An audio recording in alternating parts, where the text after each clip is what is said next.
L'explosion du coût de la vie en 15 ans, l'épargne d'un acheteur comparée à celle d'un fumeur et les stocks d'or par pays dans le monde. Qu'il est beau ce nouvel épisode de l'Hebdor, votre revue de presse hebdomadaire autour de l'or, des métaux précieux, de l'économie et de la géopolitique.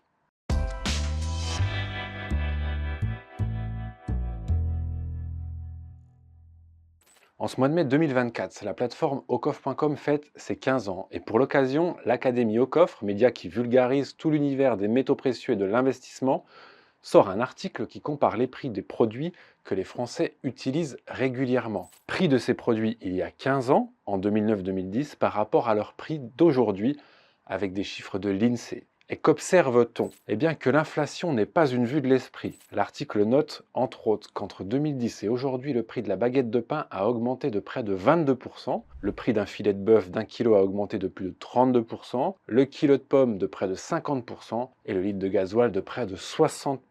Il y a 15 ans, un pack de 6 bières de 33 centilitres, à boire avec modération, coûtait 2,98 € en moyenne. Il coûte désormais plus de 5 €, ce qui fait 70% d'augmentation. Idem pour le litre de vin rouge qui a lui doublé. L'une des hausses les plus significatives concerne le paquet de cigarettes qui coûtait en moyenne 5 € il y a 15 ans et qui coûte désormais autour de 12 €. L'article nous dit que c'est en 2022 que la hausse du taux d'inflation a été brutale due à une combinaison de causes structurelles et conjoncturelles, parmi lesquelles l'effet post-pandémie, la fin des confinements successifs ayant entraîné une forte reprise de la demande, parfois difficile à honorer, avec des problèmes d'acheminement et la politique zéro Covid de la Chine. Les conflits également, la guerre en Ukraine notamment, a impacté les prix des matières premières, énergie, denrées agricoles, avec une baisse de l'offre et une hausse des coûts d'approvisionnement. Et enfin, un euro plus faible, en 2022, la monnaie européenne est passée un temps sous le seuil de parité avec le dollar. Mécaniquement, les importations sont devenues alors plus coûteuses. Depuis 15 ans donc, on le voit, une explosion des prix des produits du quotidien et c'est aussi le pourquoi de la création d'aucoffre.com, de démocratiser et de simplifier l'achat d'or, d'argent et de métaux précieux afin de pouvoir protéger et sécuriser son épargne. Parce que pendant que les prix explosaient d'un côté, qu'a fait le cours de l'or, lui, depuis 15 ans? Eh bien, il a pris un petit 140%. Rien que ça, nous dit l'article. Au 10 janvier 2010, le prix de l'once d'or affichait 778 €. Le 10 janvier 2024, l'once d'or valait 1882 €. Et vous savez, vous l'avez suivi avec nous, depuis janvier dernier, le cours a encore grimpé avec un rallye à la hausse complètement fou lors des mois de mars et avril dernier. Pour être très précis, hier, lundi, l'once d'or affichait 2170 €, alors qu'il y a 15 ans pile, en mai 2009, elle affichait le prix de 571 €, ce qui fait une augmentation de 280%. Un chouïa supérieur au chiffre de l'inflation, vous l'aurez compris. Et pour continuer dans la comparaison, l'article de l'Académie Aucoffre prend un exemple très concret. Si vous êtes fumeur, à raison de 10 cigarettes par jour, vous achetez environ 182 paquets par an. Dans ce cas de figure, entre l'année 2010 et l'année 2023, en 13 ans donc, au prix du paquet de cigarettes, vous avez dépensé 20 255 € en cigarettes. Sur les 13 dernières années, l'arrêt du tabac vous aurait donc permis d'économiser plus de 20 000 € et d'acheter dans le même temps un peu plus de 502 grammes d'or. Au prix du cours de l'or sur les 13 dernières années, en achetant 502 grammes d'or physique régulièrement, vous posséderiez aujourd'hui 30 391 €. Moins 20 000 € d'un côté, plus 30 000 € de l'autre, un écart de 50 000 € en 13 ans.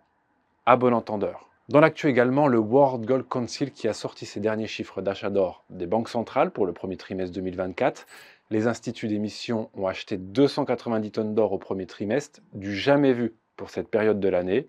Il s'agit du plus important volume enregistré pour un premier trimestre par le Conseil mondial de l'or depuis 2000, date à laquelle il a commencé à collecter ce type d'informations. Comme d'habitude, ce sont des institutions monétaires des pays émergents qui ont le plus augmenté la part de l'or dans leurs réserves dans une optique de dédollarisation.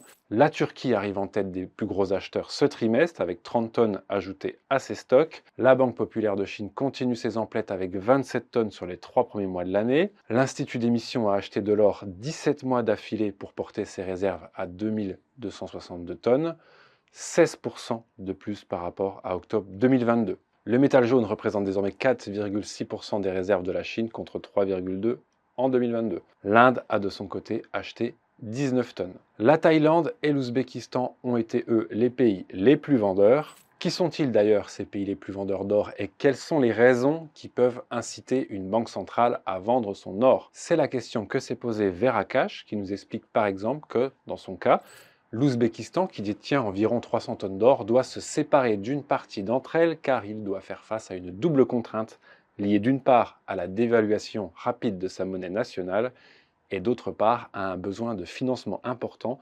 destiné à accompagner la mise en œuvre de grands projets de développement économique et social. Je vous mets le lien de l'article en description pour ceux qui souhaitent s'y plonger.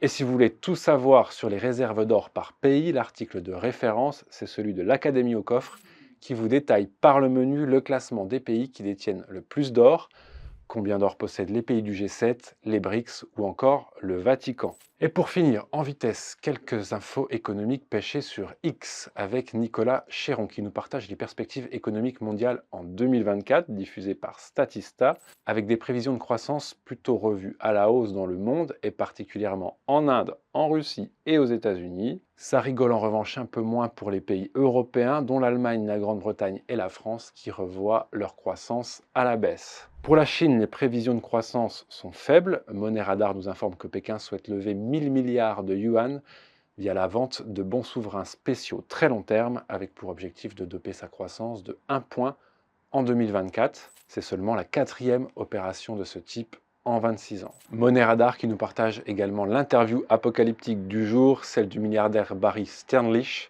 sur les ondes de la chaîne américaine CNBC, qui nous prédit pour très bientôt 1 à 2 faillites de banques par semaine. Selon lui, les principaux prêteurs immobiliers, donc les banques régionales, sont sur le point de tomber comme des dominos. Si cela arrivait, on vous le rappelle, il y a au coffre, il y a Vera Cash pour limiter la casse. On se serrera les coudes et la ceinture. Voilà, c'est tout pour aujourd'hui. À très bientôt pour une nouvelle revue de presse.